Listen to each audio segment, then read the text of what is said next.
Being graduated and grown means a lot of different things. I think one of the biggest things that you have to learn when you're navigating life post graduation, post college, is handling your money. And I'm not one of those people that thinks that you need to specifically have a place for every single penny, nickel, dollar every single month. But at the same time, I do think it's super, super important to be really smart with your money, especially now that we're in our 20s, but still have fun with it. So, in today's episode, it's actually all about personal finance. I'm really, really excited for you guys to listen to today's guest. I was so nervous when I sent her the DM. I did not think she was going to see it, but she responded. I was so happy. So, today's guest is Melissa Jean-Baptiste. She is the co founder and content creator of Millennial in Debt, which is a platform that's dedicated to teaching millennials how to get out of debt, how to build generational wealth, and also just how to earn financial freedom while you're still young. I found Melissa's page, and if I say millennial in debt, that's what I'm talking about. I'm talking about Melissa. But I found that page, I think about 2 years ago, randomly on Instagram, and I was really fascinated with the content, so I followed it. And it wasn't really until after I left college when I really started to really look into the things that she was saying, because I finally had access to my own money. And, a 401k was an option, a Roth IRA was an option, just so many different things that have to do with the world of personal finance became real to me.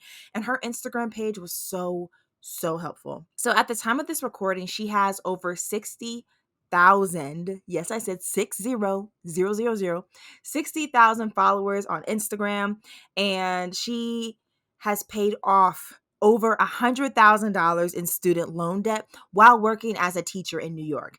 And you guys already know what they say about teachers. Teachers are not properly compensated, in my personal opinion. They should be paid way more for the huge weight of society that they have on their backs for like 50 years.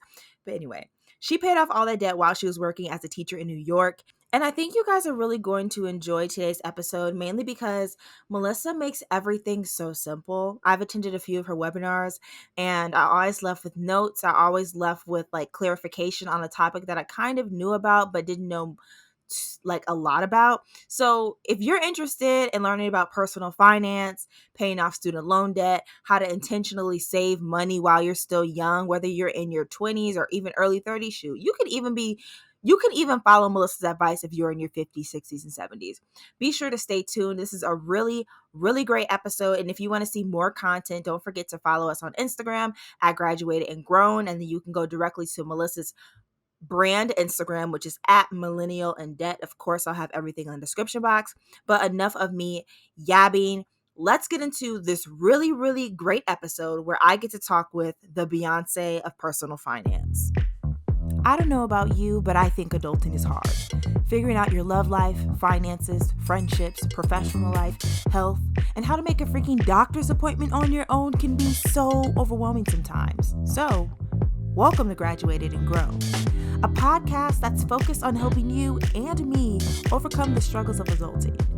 Let's have some fun yet honest conversations about life once you're graduated and grown.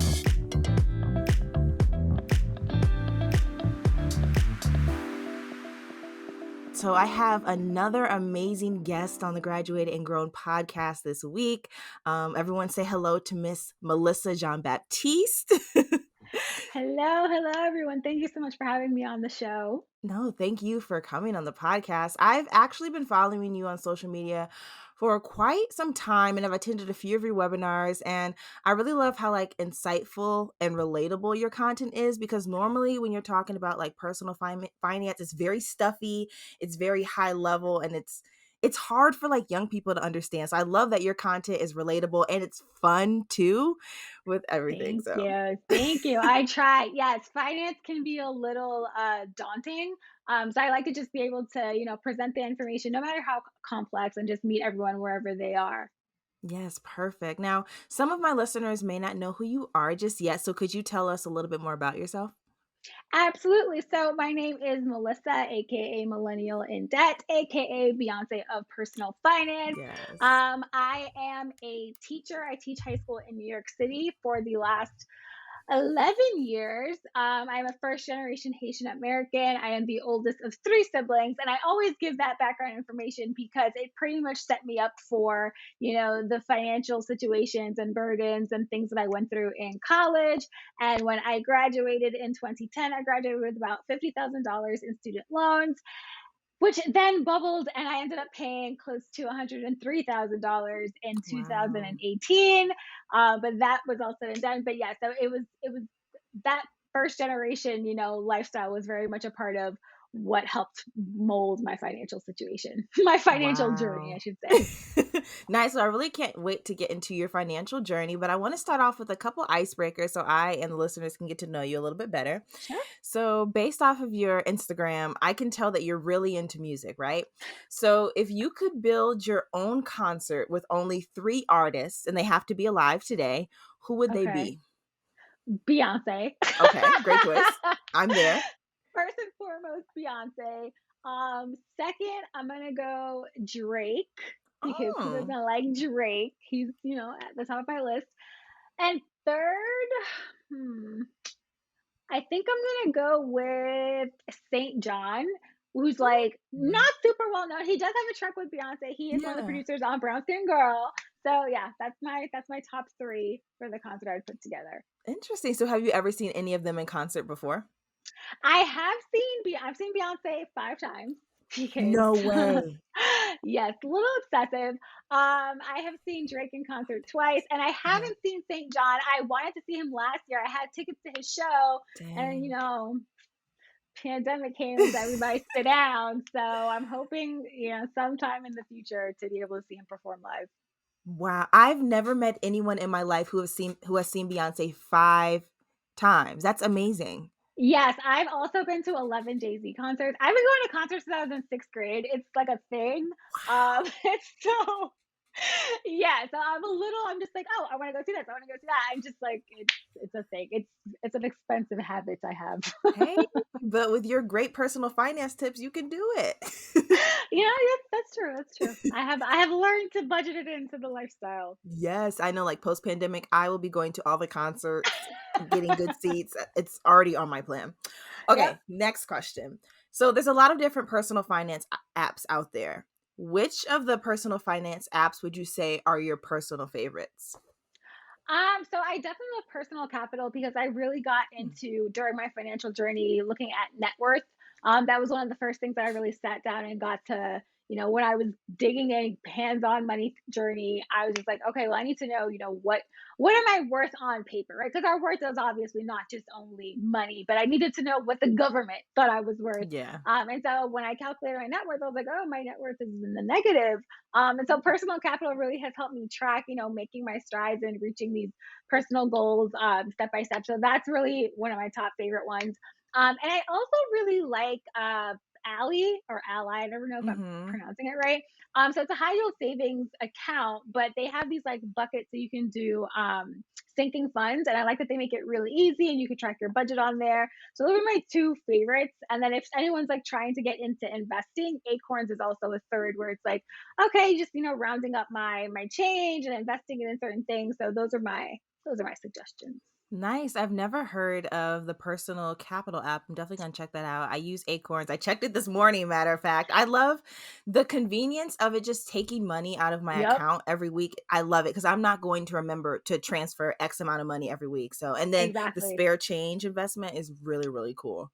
Exactly. So it's definitely a really good step if you're like, you know what, I want to invest, but I don't really have a lot of time to be thinking about all that. So definitely highly suggested.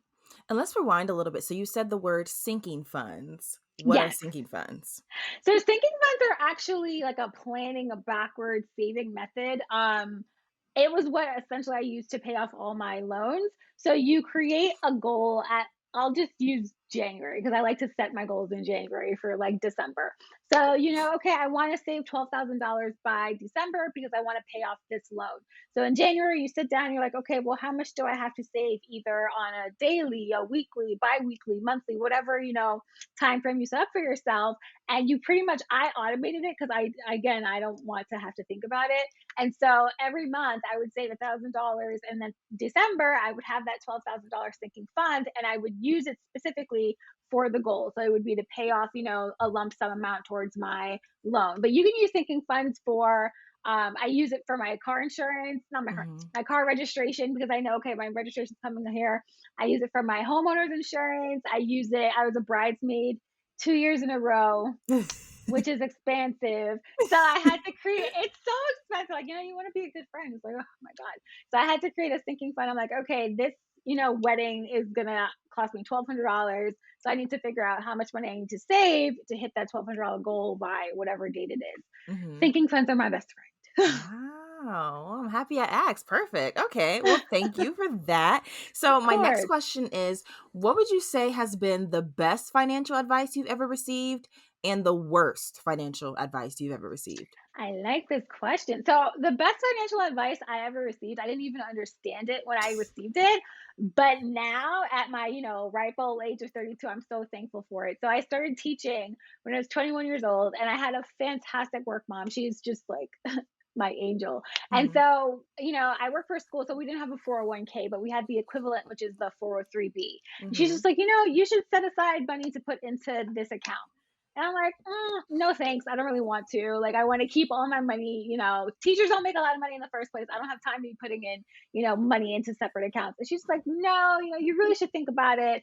And I'm like, the answer's no. Like, I'm not going to do it. And so one day during our like mutual lunch period, she's like, here, let me sit you down. We'll, open the account together. She's like, it's really important. She's like, every time you get a raise, just increase the percentage that you're contributing. And so I'm like, all right, whatever. And so I autopiloted. And then, 11 years later, I look at the total. I'm like, wow, like Mhm. you really set me up for some fantastic retirement. Like I wasn't even thinking about retirement and just, so that was the best financial advice I ever got, even though I didn't know at the time that it was going to be this beneficial. So I'm really thankful for that to, get me into the, investing world and just saving for retirement. The Yeah. worst financial advice I think I ever received was that you can't invest while you're in debt. Hmm. Um, yeah, and I got that around 25 years old when I started focusing on paying my student loans. I'm just like, oh, people are always talking about stock market this, investing that. And they're just like, well, pay off your student loans first, and then you can, learn about the market and do all of that. And at that time, I had no other debt. So my student loan debt was my only liability.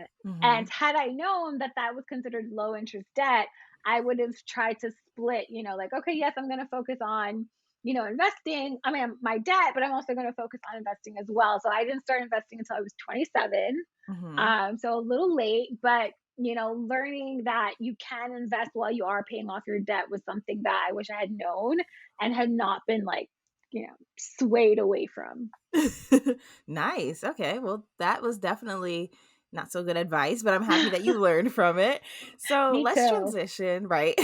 We're going to play a quick game of like true or false personal finance edition since you are Okay. the Beyonce of personal finance. I'm So, ready. statement number one: I don't earn enough money to save just yet. False. Okay. Why do you say false? I think and so personal finance is very personal, and I think everyone's circumstance is very different. Yeah. And a lot of times, the elite financial people will say, well, you need to be making X amount of money, and then you need to save this amount, and then you need to invest this amount. And that's not true. I think it's really important that we navigate our budgets, we side hustle, we create passive income, multiple streams of income. So we're not relying on that one source of income from our jobs, or we're not saying, well, I only make X amount of money. I got to pay my bills, right? Of course, we absolutely, the first step is always to make sure that we have a roof over our head and we have food in our mouths. But I like to talk about creating that glorious gap, or creating that space in our budget where, yes, this is the X amount of money that I need to pay for my necessities. Now, what am I going to do to increase the amount of money left so that I can save, so that I can invest? So I don't think anyone should ever say, well, you don't make enough money, so you can't save. That's not true. It's just a matter of navigating the budget and making some adjustments. Okay. Okay. Next one: all debt is bad. I'm I'm gonna say true because I hate debt Mm. so much, but I know I already understand understand the question from the other side. Mhm. So the ideology of debt is that there is good debt and there is bad debt. And so on paper in your credit score, or when credit agencies or lenders are looking at your credit report and they see you have, let's say, a mortgage or you have student loans, that would be considered good debt, Mhm. right? And so when we look at personal loans or credit card debt, that would be considered bad debt. And so Mm. I understand that. However, when you look at it from a more holistic view, from a net worth view, all debt is bad because all debt is a liability. If Yeah. something happens, I am still responsible for this particular debt. So when I look at my net worth, I'm like, yeah, my current debt right now is my mortgage, and people will say, well, that's not debt, that's a mortgage. It's like, but it's a liability, right? It's taking away from my net worth. So Yeah. this might be a controversial answer, but that's just my standpoint. So the liability is a liability. So that's my view on that. Love that answer. Okay, and last one. This is Mhm. this is one that was really popular during like COVID last year. Right. Forex is a scam. That's false. That's false at the pure definition of it. But I think there's a lot of people that are involved in Forex that are very scammy and Mhm. have given Forex an extremely bad name. So Forex literally just means foreign exchange. Yeah. It just means that you are exchanging, you're investing and exchanging on a foreign scale internationally. That is, day traders do that all the time. I have investments in international stock. I invest in international ETF all the time. So Forex, at the holistic, pure definition of what it is not scammy. I think what it's become, where people have, like, oh, pay me this amount of money and I'll bring you into, my Forex group, my Forex chain. We have a Facebook. That's scammy. And it's like, Yeah. I'm not paying you to put me in a team where I have to bring in more people to make money, where you're actually not even teaching me the fundamentals of what I need to know and understand in order to, properly navigate this type of investing. It is very difficult. It is not, a type of investing style that I recommend for people who are just starting or for people who are learning. I do not partake in Forex because Mhm. I like, I'm a long-term investor. I don't have I'm very risk adverse. Mhm. So I don't like the volatility, which is what has kept me from crypto for a while. Although I am, Oh. I'm slowly making my way. I've been spending the last few weekends learning about crypto and trying. I think I'm ready to make my first like investment. I'm not sure yet, but I think a lot of times when it comes to investing, people will get involved and make things a little, scammy and try to take advantage of people, and that's really, the problem within the forex community. But forex is not a scam. Yes, I love how you explain that. I completely agree. I used to work for someone who is really big in the Forex community, but she's not involved in like the MLM part of it. So Yeah. it's like her Yeah. brand and she's actually teaching people. And just from learning from her, I'm like, I don't do Forex just yet, but I'm Right. like, it's literally not a scam. But when you get into like the groups and like if you bring somebody else in, you'll Yeah. make $200 a month. That's where it gets scammy. But Yep. yeah, you gave a really, really good answer. I just think it's hilarious. Last year, I'm sure you got so many DMs, Yep. this amazing business opportunity. I will turn your phone into an ATM. No, Yeah. thank you. No, thanks. Yes. And I'm just like, can we just get out of just no. Just no. Right. All right. Well, thanks for answering those fun questions. We're going to move into more of the meat of the podcast now. Okay. And I know that you are in your early 30s. I still consider you to be pretty young, and we're in two different Thanks. generations. So I'm Gen Z, even though I don't understand. I think I'm more of a zillennial than a Gen Zer. So we can relate on some things. But let's Okay. take it let's take it back to when you were in your 20s. So, what was your mindset when it came to personal finance back then? That's a fantastic question because I had none. Mm, I whenever I talk to people about, my early 20s, it wasn't until I was 25 that I even started to like think about using money as a tool. From 20 to 24, I guess even 20 to like beginning of 25, I didn't even have a savings account. I wow. had a checking account, a debit card. I was like swipe, swipe, swipe, swipe. And I was like, okay, I make money, I pay my bills, and I spend the rest, right? So that was responsible to me because I didn't have bad credit. I didn't miss a payment. I was paying my student loans. I was paying my car insurance at the time. And so it's just like I viewed adulthood as you get a check, you pay your bills, and then you get to live off of whatever's left if you have anything left. Mhm. And when I tried to buy a home at 25 years old, and the real estate agent was just like, girl, your debt to income ratio is extremely high. You are a liability. Like, no banks Wow. are going to loan you, enough money in order for you to buy a home. Definitely not in New York City. New York is wildly expensive. Our real estate is Yeah. very, very, very high. And so I'm just like, well, I don't even know what that term means. Right. So my money mindset wasn't wrapped around using money as a tool or growing money or building generational wealth. It was just like, you get money, you spend money, and that's it. Which is, unfortunate. That's usually what most, especially first generation, when we get a really good job, we graduate, we feel like we're doing the right responsible adult thing, and we're actually missing out on a whole, level of adulting and money management Yeah. and financial literacy that we didn't even know about. Wow, that's you really hit it on the nail. So, you're no longer in your 20s, right? So how has your mindset changed since then? And then how did you actually change your mindset? Well, I'm happy to report that I have a savings account. That's always like, I have Yes. several savings accounts, but I have an emergency savings account. I even created a savings account for like my dog, Oh. because having a pet is not cheap and things happen. And so I think it was that first, that big no, right? No, you can't move out of your parents' house, you can't buy a home. And that really pushed me to call my creditors and speak to, my student loan providers and find out why was my, payment not decreasing the amount I owe? Why was my amount increasing? And that's when I was like, okay, I need to calculate my net worth. I need to create a savings plan, a budget plan. I need to realize like I only have one stream of income. I'm a teacher and that's it. If something happens or if I can no longer teach, then what? Right. And so I really Yeah. started to side hustle. I started to try to turn everything that I did, everything that I loved into another source of income. And that really helped me to realize, time is money.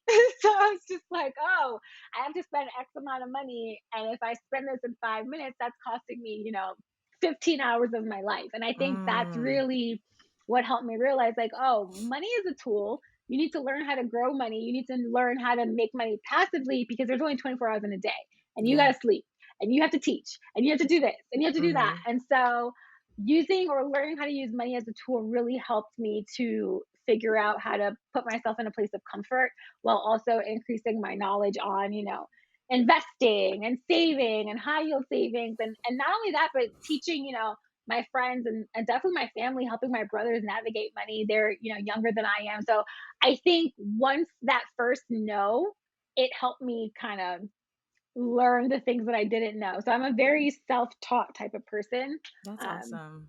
thank you so much, I appreciate it. Nice. So, when I was doing my research before this interview, I saw in your article that was on Acorns website that you said you made a lot of money mistakes in your 20s. Yes. So, outside of not having a savings account between the age of 20 and early 25, what are some other mistakes that you made?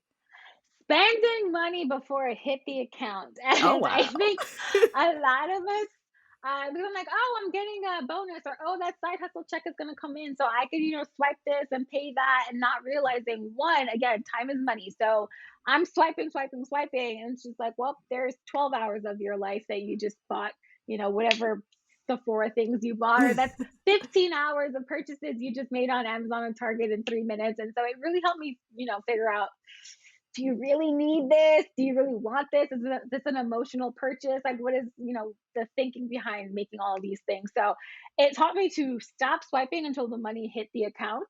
And usually in waiting, I realized I wouldn't even want the thing that I would try to go Yeah. purchase at that point. So definitely spending money before I actually had the money on hand was Mhm. was a thing. And in my early 20s, like late teens, that was one of the reasons I kept going into like overdraft. I Because know I'm like, that oh yeah, yeah, feeling. the money's coming, the money's coming. It's like, well, girl, the money's not there, and now you owe Citibank an extra $30 for these Coach sneakers that you're gonna wear for like 5 minutes. So that's definitely something I've stopped. It's like I can calculate the money coming, but I know I'm not gonna spend over, what I have currently in my account. Yeah, I'm really able to relate to you when you were talking about like buying like, okay, so for example, Black Friday, right? A lot of people just go in there Mhm. and buy whatever they see and it's on sale. But sometimes it's better to see something, maybe put it in your cart wait a couple weeks, if Black Friday's coming up, okay, get it on Black Friday. But Right. I think there's been so many different sales just over the past year because they're trying to get people to spend money. Right. And I have fallen to some of those sales, buying things that I would have never bought if it wasn't on Right. sale. So I'm definitely trying to be a little bit more intentional with like putting things in my cart saying, okay, if this never goes on sale, will I still want this purse? Will I Yep. still want this sweater? And if it does go on sale, that's great. Or maybe I can still get it without it being on sale. But Right. I can totally relate to you on that. Yes, I think it's just the taking the moment to pause instead of Yes. the automatic like, "Yep, I want this. I want let me swipe." And then now with the phones, everything's like just your face or your finger, Yes. everything is so quick.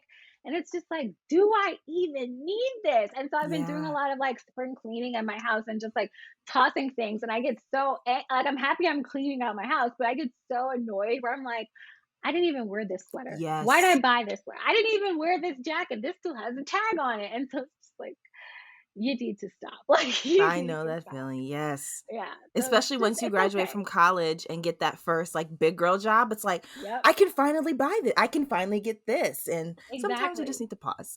Right. Exactly. I agree. I agree 100%. Yeah. So let's talk about student loans. So you said that by the time you finished paying off your loans, you had paid off Yes, really $103,000. close. I paid off like 102 and change. Uh-huh. And I only borrowed 50,000. So that's always fun for me to Wow. think about. So can you break that down to me? How did a $50,000 loan literally double? How? That doesn't make sense. Yes. So what happens when we graduate? They give us a grace period of 6 months, and then so during that grace period, you will get a letter, and that letter will show you these multiple different numbers of your monthly payment. And of course, the standard payment is going to be something ridiculous that we usually cannot afford. My standard payment was almost $1,100 a month, is what they wanted What? from me, and I'm like, I'm a teacher. I barely this is not gonna work. And so the other options were a lot lower. And of course, at 21 years old, I'm just like, well, I'm gonna take the $200 a month option because I'm not giving you $1,100 a month. Like I want to Yeah. live and do other things. And I didn't realize at the time that what I was signing over for was an interest only payment. And so when I started on this interest only payment plan, student loan debt, especially if you have a private company like Sally Mae or Navient, they don't have interest caps. Whereas the federal loans, controlled by the government, they'll usually cap around 7 to 8% depending on the times. Right now they're really low; they're like around 3% because of Wow. the pandemic. And so I'm like, okay, so I'm signing these loans at like 6, 7% interest, 8% interest, not thinking I have subsidized, unsubsidized. So the unsubsidized loans are collecting interest while I was in school, and I'm only paying $200 a month. But the compound interest is compounding daily. So by the time I get to the end of the month, Wow. that $200 in interest is not even covering the interest that's being added in on a monthly basis. So if I was, if they were charging me $400 or $500 in interest, I'm only paying $200 interest, then my balance is going to go up by $300 every single month, which is essentially what Yeah. was happening. And so from 21 to 25, 4 years, I'm like, yeah, I'm paying $200 a month. I wasn't even covering the interest, and I definitely wasn't covering the principal that I borrowed. And so by the time I checked, I was around 80,000. I was just like, but I borrowed 50. And she's like, yeah, well, you're on an interest only payment plan. We can put you on a graduated repayment plan, and that will take you 30 years to pay off. And I'm like, 30 Whew. years of my life is what you're telling me you want? And so that's when I realized, like, okay, well, it was my mistake for choosing this plan. It's what I thought I could afford at the time, which it probably was. But never checking in, never realizing like, hey, maybe you can make an extra payment every now and then, or maybe you can make a lump sum payment at the end of the year. That is what led me to, by the time I started to aggressively pay it off, when I finished, I had paid $102,000 on $50,000 worth of loans because of all the interest that accrued. Wow. So can you walk us through how you were even able to pay off the $102,000? And how, you said 5 years or how long? I started aggressively paying off my loans at 25 years old, and I made my final payment at 30 in December of 2018. It was like Wow. the best moment of my life. I was just like, oh my God, thank God. But essentially, what I did, I realized I'm like, okay, So with every loan you take for every semester or disbursement date, whatever they want to call it, it becomes its own separate entity. So it could be under one company, but it becomes its own loan. So I had a $7,000 loan, a $9,000 loan, $10,000 loan, and each one had a different rate of interest. And so I decided to go with the debt avalanche method as opposed to the debt snowball method, where I chose to pay off lump sum payments for the loans that had the higher interest, because Mhm. essentially they were costing me, the most money. And so what I would do every January, like first or second, I would say, okay, this year I'm going to tackle this loan. So I'm still going to pay my minimum payments on all my other loans, but at the end of, this year, I'm going to make a lump sum that's going to pay off this one loan. And so I would decide, okay, if it's $12,000, like I mentioned earlier with the sinking fund, every month I would have to save $1,000. So that meant I would have to, side hustle, whatever it is I would have to do, but I would have to put $1,000 into that account in order to hit my target goal in December. And so once December would come, I'd make that lump sum payment, that debt would be paid off. And then the January, I'm like, okay, we're gonna go for the next highest interest. I'm like, okay, this one's $8,000. So I need to save X amount of dollars per month to hit the $8,000 by December. And so I did that 5 years in a row, and then I made that Wow. final payment in December of 2018, and I was just like, good riddance, like I'm sure goodbye. you threw a party. Wow. I'm done with you. So that was pretty much, how I stayed the course. And so this is kind of random. When did you start millennial in debt? Was it in that period of your life, or did you do it like a little bit after? It was. So Millennial Index started in 2017. So during the time back in 2013 when I was, dealing with this debt, I was very alone. I was very embarrassed. I was very depressed. I was very sad. I was cutting a lot of social activities from my life because I'm like, well, I don't have the money and time to, go to friends' birthday parties. I don't have the Mhm. money and time to celebrate the holidays with my family or go on vacation. And so it was very alienating, and many, many, many people who end up, in large amounts of debt, they feel the same thing because money is such a taboo conversation. No one wants to talk about, I ended up in debt and this is taking me this amount of time. And so in 2017 I was just like, I'm going to talk to my best friend about this, because she was in law school, and she was Mhm. just like, girl, same thing. She's like, I have X amount of dollars in loans. I don't know what I'm gonna do. It's so I'm like, oh, so I'm not the only one. And so I started talking to like more people and more family members. And what I started to do was like write down their stories in my notes, like on my phone or in a notebook.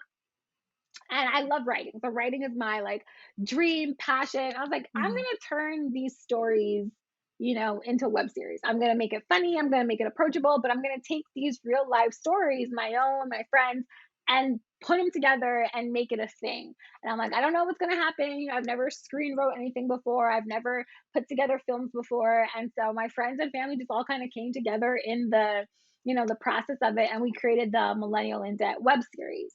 And so I'm like, okay, I'm gonna put it on YouTube, but I'm just gonna create an Instagram and see what happens.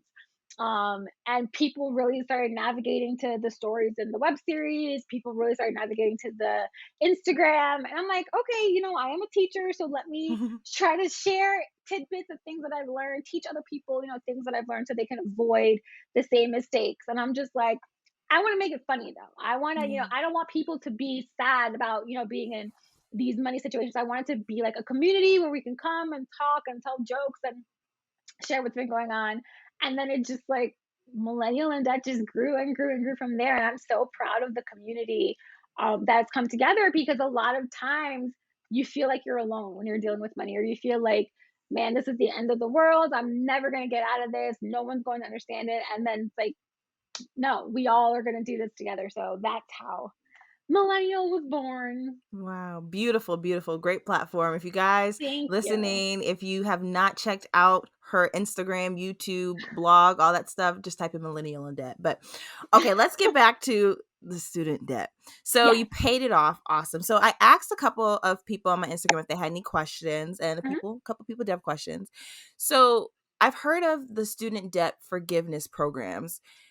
Are young Mhm. people able to join those programs? And if so, are they a good idea, or would you suggest not doing that? Um, so the thing is, a lot of, just similar to Forex, People will take a really good idea, an idea that is, factual in some sense, and they Mhm. will turn it into a scam. Mm. So there are not tons of loan forgiveness programs out there. There are very few and they're very limited. And a majority, if not all of them essentially, are for federal loans. And so private loans really do not have any way of being forgiven. There are no programs or platforms that are forgiving private loans. So that's something that I want to put out there to clarify that if you do have private loans and someone comes to you on the internet or anywhere and says, "Hey, I can, you can get your loans forgiven," that is simply not the case. That's not true. Mm. So for federal loans, there are a couple of different options, and I do suggest, if you are eligible, for sure, absolutely to apply. I do know that these programs are just still a little wonky, and they're taking a bit of time to actually help the wide majority of us. So, for example, the PSLF, so that's for people who work like teachers or people who work for the city. Um, that program has had 40,000 people apply for forgiveness and 268 people receive forgiveness. So they What? have, yeah. So again, a lot of these programs that exist are helpful, or their intent is to be helpful, but they make you jump through a lot of hoops Mm. in order to get it. And most of the time, you are not approved. So I am watching very closely because I am very pro student loan forgiveness. I am watching very closely what this administration is going to do. I don't know if they can do much, but student loan forgiveness is just something that's it's just out of reach, and I don't know when we're going to get there, but I'm hoping it's soon. Yeah. So, what are your thoughts about okay, do you think it's worth it making the immediate payments to your student loan, or should they go into like forbearance and take a class? Um, Your face. So I really don't suggest going into forbearance unless you need to, unless you really Mhm. have to.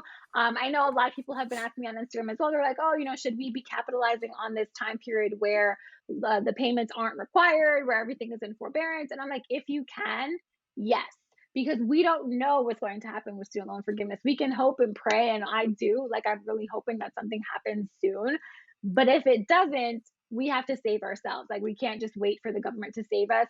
And so if you can make the payments, make the payments. If you can pay extra, pay extra, because once that forbearance ends, you're still going to have to pay off whatever is unpaid. Yeah. So it's really just a matter of, if you can. If you can't, I understand that too. Life is wild. Life is Mhm. super wild. So it's like if you are, unable to pay your loans right now and you have forbearance, and take that forbearance, take the time to increase your savings or do whatever it is that you need to do with your income.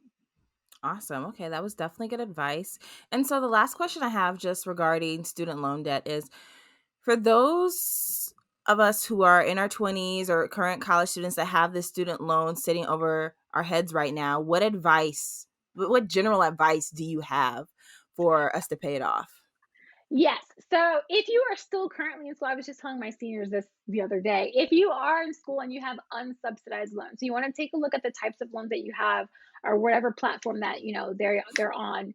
If you have unsubsidized loans and you can, it doesn't mean you have to, but if you can, I highly suggest making payments towards that loan right now, even though it's you don't have to, because those types of loans specifically are gaining interest while you're in school. Currently not Mhm. now because pandemic time, but when that forbearance is over from the government, unsubsidized loans, which I wish I had known, they gain interest on a daily, just like when you'd be graduated. So if you can make payments towards those unsubsidized loans while you're in school, just to stay ahead of the interest that is accruing.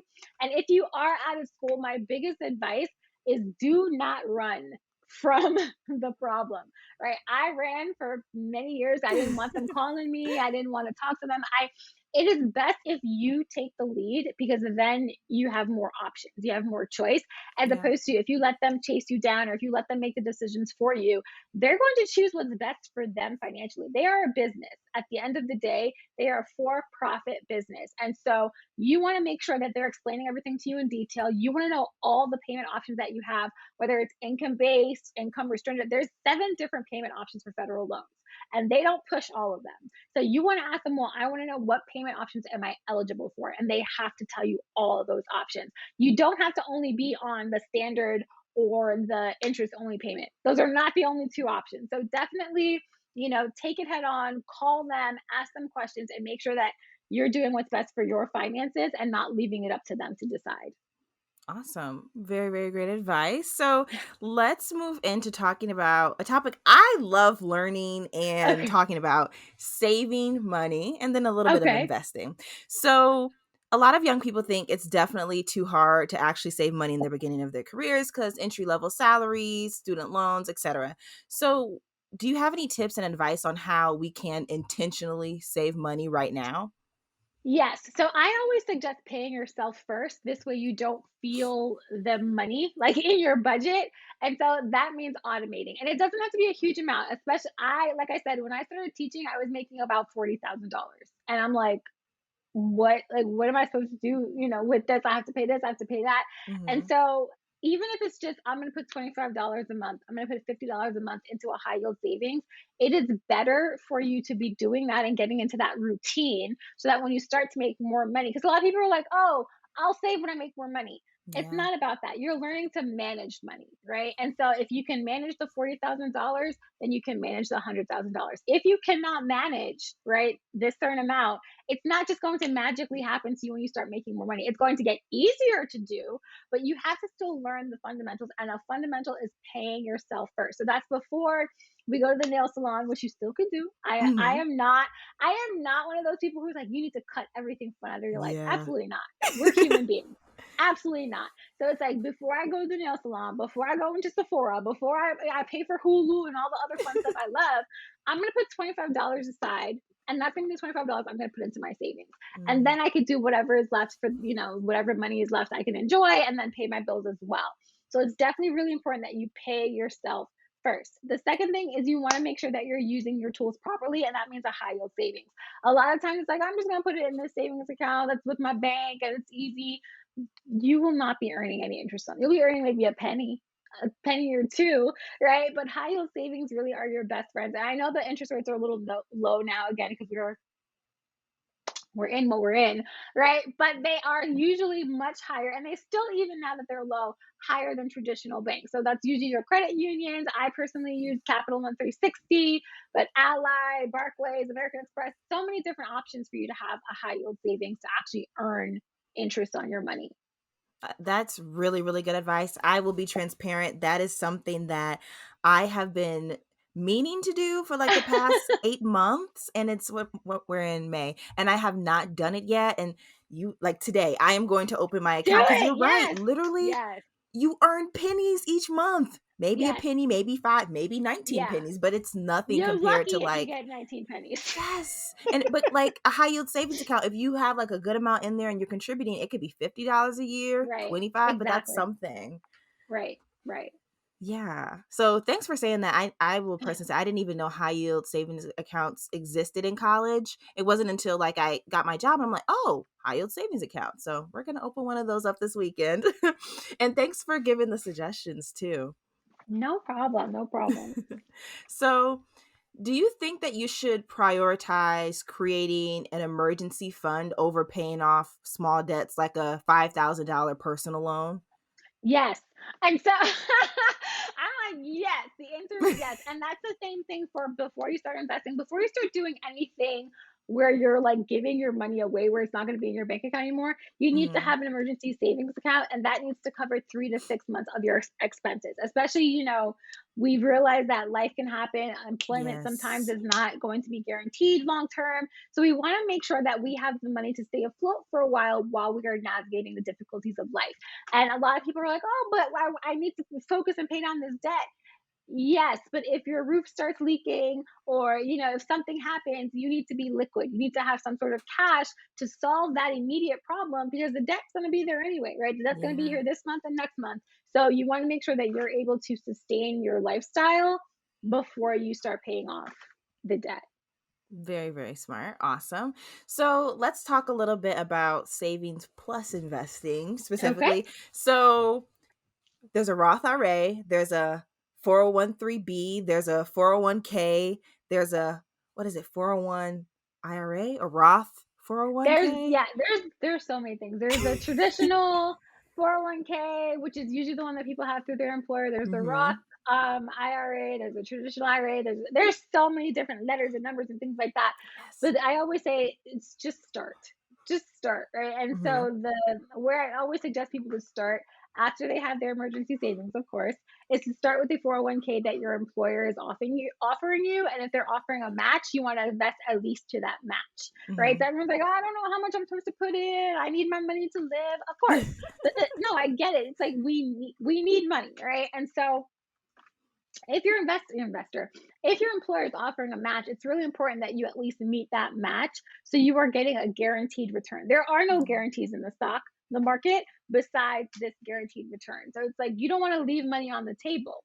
So if they're going to give you up to 3% or match 3%, match 1% up to $5,000, invest that $5,000 and get the return back, on Mm. the $5,000 you've invested. And over the long term, that's going to be super beneficial. One, for on a tax purpose, right? Because traditional 401ks are tax advantage accounts. So the amount that you invest is going to be removed from your income as you're paying taxes. So that's a huge bonus, right? And if you're working for a nonprofit, they're not going to be offering a 401k. They're going to be offering a 403b, which is the equivalent. They have the same limitations. It's just different, like government wise, everything has to be difficult.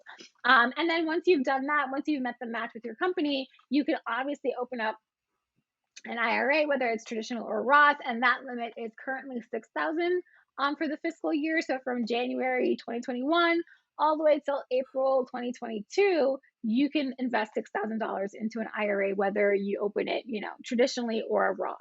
Mhm. So how can one go about opening up a Roth IRA? Super simple. I have a Roth. I love the Roth IRA. You can open it. Some banks do offer it. Some big box banks open, so like a Chase, a Citibank, whatever. But you can Mhm. also open it up with an individual brokerage account. So let's say you use E Trade or Betterment, Sophie, Vanguard. You have an account with them already. You can open up your IRA there, or you can open it up fresh. Majority of them have zero commission, so you won't be paying a commission on Nice. whatever you're investing. And then you just, some of them have different fees. Some of them are robo advisors. So they just, you take a survey and then they figure out your risk aversion. So it's similar with Acorns. When you sign up for Acorns, they ask you like a couple of questions and they figure out your investing style. It's the same thing with robo advisors with your IRA, whether or not, you want to do index funds, stocks, whatever it is. But you can start off with just $50, right? It doesn't have Mhm. to be anything super crazy. A lot of people are like, well, if I invest, I have to put in all this money. No, you can start your IRA with $50 and make sure you invest, because the IRA is not a savings account. It's not supposed to just sit there in cash. Yeah. And you invest it into whatever companies or index funds that you are interested in, that you've researched, and you get the ball rolling. That's, taking the baby steps to become the future millionaires I know you could be.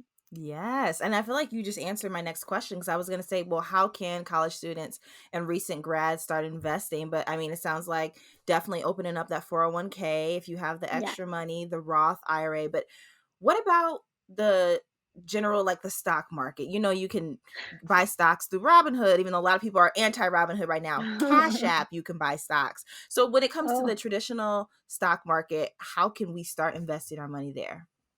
well, the thing is, which people are like, well, I don't, 401k and IRA is retirement, but you're still investing in the traditional stock market. So you can have an IRA and buy Apple stock in your IRA.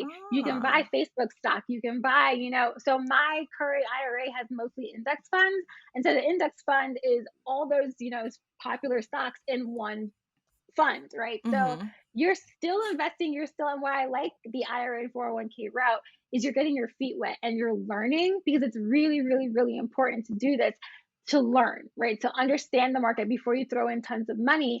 And you're getting the tax advantage by doing it this way. And once you have a really firm handle on the things that you're learning, you can then go and open up, individual brokerage with like an E Trade. So my individual brokerage account is through E Trade, and my Mm-hmm. IRA is through Vanguard. And so, I have both of them, but they're both similarly invested in similar things. The Roth IRA has more like tax advantage things in it, but taxes is a whole different beast. But yeah, so it's just like you're still investing in the market. A Roth IRA, you can invest in anything, stocks, bonds, anything that you can invest Wow. in with a regular brokerage, you can invest in with a Roth IRA. So you're not getting like a baby version of it. You're getting the full, version of the market. It's just in a more tax advantaged way. Awesome. I literally did not know that. So that was really, really It's helpful. exciting. The Roth is exciting, and I do like it.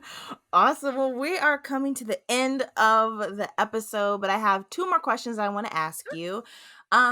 So you obviously went on your personal finance journey. I mean, you're probably still in your personal finance journey Of because you can never course. stop learning, right? Correct, So correct. how does one go about learning more about personal finance? So there are tons and tons and tons of, think pieces and literature on the internet, which I love. I love that financial literacy has become a lot more accessible to, Yeah. the everyday person. But just like I told my students, there's nothing wrong with books, y'all. There's the That's the internet English is a teacher. great Yes. place. I know the internet is a great place and it helps you fact check and learn things so quick, especially with like GameStop and all these things are cryptocurrency. It's like the news happens so fast in the investing world that the internet has made it truly accessible to everyone. But my financial journey started out with books, and Hmm. I am still a big fan of books. And one of the books that I really, really, really love is Broke Millennial, which is like that's what we were, right? And it was a great starting point. And Broke Millennial has actually now turned into a three-part series. So the author Oh, Erin Lowry, super, super, super accessible, makes everything really just like knowledgeable on certain topics, budgeting, saving, investing, and all these things. And it's just like, I'm so happy that this was the first thing I, turned to because if I had gone into one of those more like, and I love Warren Buffett, his value investing, but I'm like, if I had gone into like a Warren Buffett or something like that, I'd have been like, nah, this is not for me, yeah. So I love the fact that there are so many authors that I can relate to that are making things more, normalized conversation of money, more accessible to people. So definitely, I recommend Broke Millennial. I recommend definitely doing research on the internet, but always fact checking because things get a little weird sometimes on the internet. It's like that's not Yeah. true, right? So you definitely want to arm yourself with knowledge before you put your money anywhere. Nice. And then also, again, follow Millennial in Debt on Instagram. She posts stuff Yes, all the time. I try. And then my last question. So we've talked a lot about personal finance, learned a lot, but what general life advice do you have for young adults who are trying to navigate life after college? Don't be afraid to ask questions. Mm, And I tell this to my students all the time, my seniors especially. We have become so, well, I could just Google it. I just need to know this. I could do that. And that's true. Finding knowledge on your own is great. But I think a lot of times, because I didn't ask, my loan providers, what does this term mean on my promissory note? Or what is, I don't understand the itemization of this information and not asking questions because I felt, embarrassed really set me back on a couple of different steps in my financial journey. And so, even if it has nothing to do with finances, don't be afraid to ask questions, ask people to clarify, use terms you understand, because at the end of the mm, day, it is your life, it's your money, it's your decisions, and you want to make it with the most clear level, clear minded thinking that you can. So, ask as many questions as you need to, and don't stop asking until you feel comfortable with the answer. I love that. Don't stop Thank asking you. until you feel comfortable. That is really, really good advice. Thank you. I try, I'm trying to set my students up for success, Yes, your Gen Z. students are definitely lucky. Very, very lucky. Thanks. Melissa, thank you again for spending like this hour with me just talking about personal finance and your journey. This has been super, super insightful. So, if Thank the you. listeners want to connect with you, maybe like book a session with you or any of that, how Yeah, can they go about reaching out and connecting with you? absolutely. So the best place to find me is on Millennial in Debt on Instagram. I try to answer as many DMs as possible. It's not not always possible, but I try. And so the link in my bio has all the information you need, whether you want to book an individual session with me. It usually links right to resources that I have on the blog for free or on YouTube for free. It usually has any webinars I have coming up. So right now, my next webinar isn't actually like finance related. I'll be teaching a masterclass on Instagram Reels. So if Nice. you are interested in like, scaling up your any business, CEOs, entrepreneurs, things like that, it is going to be a very fun time. So you can join me there. But yeah, and I'm also on Twitter talking nonsense. But I am on Twitter, Mill and Dead. It's a fun, it's a fun little page to follow. So find me. I'm everywhere. Awesome. Well, again, thank you so much. I'm sure everyone listening learned about 5 to 10 different things and just I ways hope that they so. can use their or make their money a tool and then they can retire as millionaires, maybe even billionaires. You Amen. never know. Amen. That's the goal. That is the goal. So that wraps it up for this episode with Melissa from Millennial in Debt. I hope you guys really, really enjoyed this episode and learned that, again, personal finance is personal. Your journey is not going to look the same as mine, and my journey isn't going to look the same as my cousin's. We're all completely unique, but I think it's super important that we take time to educate ourselves and really try to do what we need to do to make our money grow. But at the same time, still have a good time, okay? Still get those Coachella tickets, still get those Rolling Loud tickets, as long as that's like financially okay for you. I don't want you to like put yourself in debt for Coachella and Rolling Loud tickets. But I'm getting off topic. Anyway, I think that was a really, really insightful conversation. I personally learned a lot. I did open up my high yield savings account after that conversation, and I absolutely love that. If you guys want me to do an episode kind of talking about my high yield savings account and what I've done so far with it, let me know. That might be better as a YouTube video. But yeah, that was really, really fun. Again, I hope you guys learned something and hopefully you took something away. If you don't already follow the podcast on Instagram, what are you doing? Go ahead, click the link in the episode description. I post other content over there as well as clips from the video. And if you actually want to rewatch this or see other episodes that have the video feature, you can go over to our YouTube channel, just type in Graduated and Grown, and you'll see our logo. And then for all episodes will be posted on there. And then I do video with my guests, so you'll see the faces of the people that I'm talking with. But all right, y'all, that's all I have for you guys in this episode. I will see y'all next week with another banging episode for season 2. Thank you again for supporting. And y'all keep being graduated and grown. Peace out.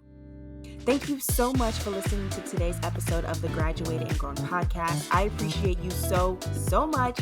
If you haven't already, be sure to rate this podcast 5 stars and subscribe to the podcast so you can get a notification every single time a new episode is posted each week. Also, don't forget to follow our Instagram at Graduated and Grown so you can learn a little bit more about our guests, about our topics, get some resources, and provide some feedback and or episode ideas for the podcast. All right, y'all, it was your host, Ariane, and I'll talk with you all next week.